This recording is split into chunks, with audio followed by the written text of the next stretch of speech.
Un saludo cordial a todos los que nos siguen en Rincón de Apologética Católica. ¿Es el Concilio Vaticano II culpable de los males actuales de la Iglesia? Constantemente vemos personas que dicen que le preocupa lo que ocurre en la Iglesia por los malos frutos del Concilio Vaticano II. Iglesias sin sacerdotes, iglesias cerradas, misas irreverentes, la pérdida de la familia, etc.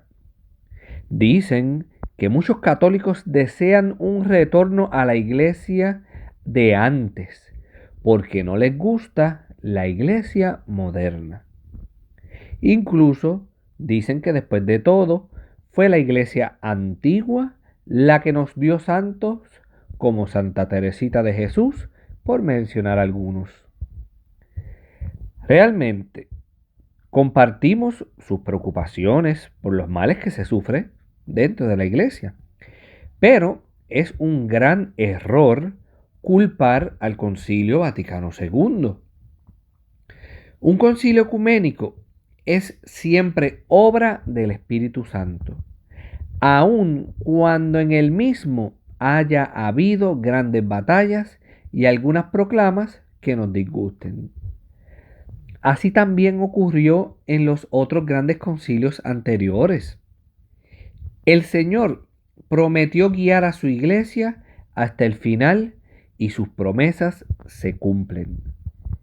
Es fundamental en nuestra fe creer que esa guía se manifiesta de manera eminente por medio de los concilios y la dirección del Santo Padre. Ambas son expresiones del magisterio de la Iglesia. No podemos crear la dicotomía de dos iglesias, una pre y una posconcilio. Esa actitud es tomada por algunos que se consideran tradicionalistas, como también algunos progresistas. Pero en realidad hay una sola iglesia que peregrina guiada por el mismo Espíritu Santo. El mismo Espíritu Santo que guiaba a los papas antes del concilio, guía ahora a nuestro Papa. Por eso, tan errados están los que descartan el magisterio preconciliar como el posconciliar.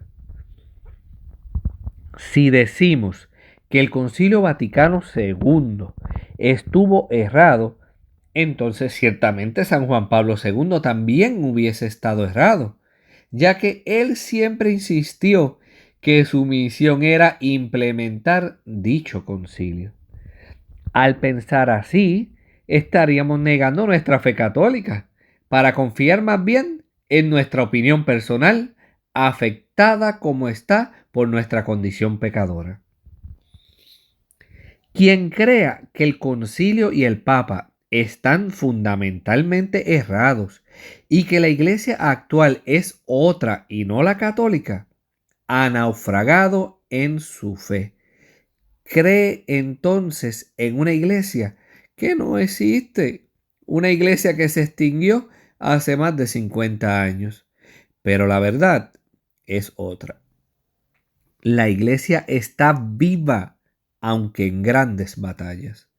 La iglesia única es la real, la que dirige el Papa actual.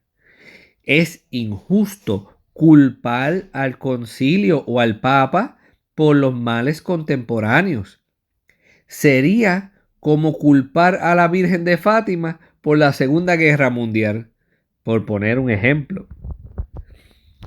Más bien, el concilio y el Papa son los medios que Dios nos ha dado para la batalla. Dios sabía los tiempos que venían por la furia del demonio, que utilizando las filosofías ateas y materialistas del mundo, ataca a la iglesia. Precisamente por eso Dios nos quiso preparar con el Concilio Vaticano II y los papas. Gracias a estos auxilios, estamos mucho mejor preparados para la lucha.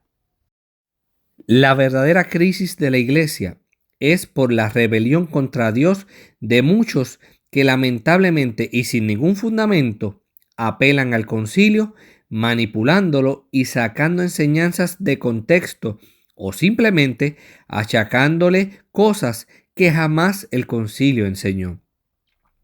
Los abusos que cometen contrarían la verdadera intención del mismo. Estos no han abierto el corazón a su auténtica enseñanza. No vivimos en una iglesia moderna, una iglesia que se confabula con el mundo, pero sí es cierto que muchísimos católicos han caído en ese error. Sí, la iglesia nos dio santos antes del concilio, pero también es cierto que los está dando hoy día y así seguirá hasta el final de los tiempos. Que Dios los continúe bendiciendo y que tengan un excelente día.